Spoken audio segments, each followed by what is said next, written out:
ఈ అత్యంత విద్యావంతులు ఉన్న నియోజకవర్గం మనకి టోటల్గా. అంటే ఈసారి అంటే 2014, 19లో 2 సార్లు ఎమ్మెల్యేగా ఉన్నారు మీరు, అది సిట్టింగ్ ఎమ్మెల్యేగా. ఏం చేయబోతున్నారు ఈసారి? మీకు మీ వ్యూలో ఏముంది?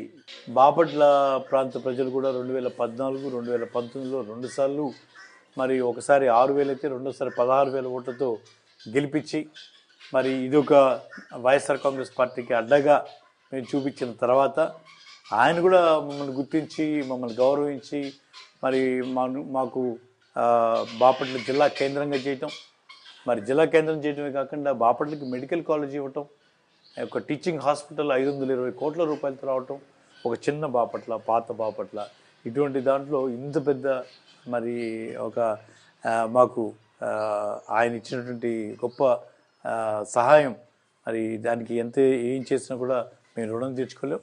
అటువంటి క్రమంలో జగన్మోహన్ రెడ్డి గారు ఈరోజు చేస్తున్న దాన్ని మేము ఇంకా కొనసాగింపు క్రమంలో నాకున్నటువంటి పరిచయాలు, నాకున్నటువంటి కాంటాక్ట్స్ ఇన్ ఢిల్లీ లెవెల్, ఇవన్నీ వెరసి ఈరోజు మేము ఆ ఇచ్చినటువంటి అవకాశాన్ని అందిపుచ్చుకొని బాపట్లని ఒక పట్టణీకరణలో, అర్బనైజేషన్లో కొన్ని కార్యక్రమాలు చేపట్టాం. ఇది ఒక 25% ఇప్పుడు అయిందనుకుంటున్నాను. దాదాపు ఇంకో 75% అవసరం ఉంది.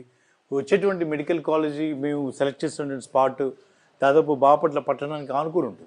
1 కిలోమీటర్ డిస్టెన్స్లో దాదాపు వచ్చిన మెడికల్ కాలేజీలు అన్నీ కూడా కొంచెం డిస్టెన్స్లో ఉన్నాయని చెప్తా ఉన్నారు. మాదైతే దాదాపు పట్టణానికి ఆనుకొని ఉంటుంది. మరి దీన్ని ఆనుకొని ఒక రేడియస్లో 20 కిలోమీటర్ల రేడియస్ తీసుకుంటే దాదాపు 8 లక్షల జనాభాకి ఈ మెడికల్ కాలేజ్ ద్వారా, ఈ జనరల్ హాస్పిటల్ ద్వారా సర్వీసెస్ అందించడానికి అవకాశం ఉంది.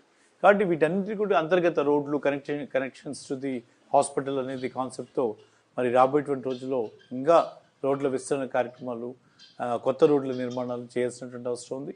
అలాగే మాకు అద్భుతమైనటువంటి సూర్యలంక సముద్ర తీర ప్రాంతం ఉంది. మరి టూరిజంలో this lot of scope in tourism sector. వాటిని కూడా ఎంప్లాయ్మెంట్ జనరేషన్కి, ఇన్కమ్ జనరేషన్కి ఎంతో ఉపయోగపడుతుంది. ఆ క్రమంలో కూడా మేము వర్క్ చేస్తాం రాబోయేటువంటి 5 సంవత్సరాల్లో. అలాగే మేము గతంలోనే ప్రకటించాను, మరి ఇక్కడ మన బాపట్లో మాకున్నటువంటి ఫారెస్ట్ ఏరియా దాదాపు 4,000 ఎకరం ఉంది. దాంట్లో మేము కొత్తగా ప్రపోజ్ చేసిన దాని ప్రకారం మేము zoological park, butterfly park develop చేయాలని, బొటానికల్ గార్డెన్ డెవలప్ చేయాలని ఈ ప్రతిపాదనలు కూడా తీసుకుని వెళ్తున్నాం. దీంతోపాటుగా ఈ 5 సంవత్సరాల్లో ఇన్స్పైట్ ఆఫ్ కోవిడ్ ఒక 350 రూములు మనం బిల్డ్ చేయగలిగాం. దాదాపు ఒక 1000 రూముల లక్ష్యంగా రాబోయేటువంటి 5 సంవత్సరాలు ఉంటుంది. ఇప్పటికే మరి పెద్ద స్టార్ హోటల్స్ కూడా వస్తూ ఉన్నాయి.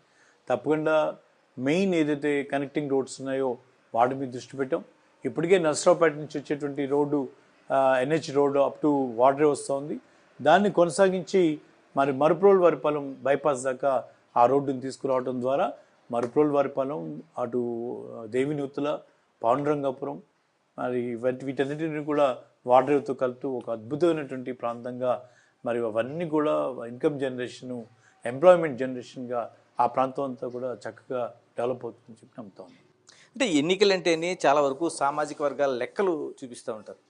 మనం బాపట్లగా తీసుకుంటే రఘుపతి గారి సామాజిక వర్గం, బ్రాహ్మణ సామాజిక వర్గం 2,500 నుంచి 3,000 లోపు 2 సార్లు ఎన్నికల్లో విజయం. ఏం మ్యాజిక్ చేస్తారు సార్ మీరు అసలు? మేము ఎప్పుడు కూడా ప్రజా ప్రయోజనాలు ముఖ్యం, పేదవాడి పక్షాన్ని నిలబడాలి, కులాలకి అతీతంగా ఆలోచించాలి. ఇది కోన ప్రభాకర్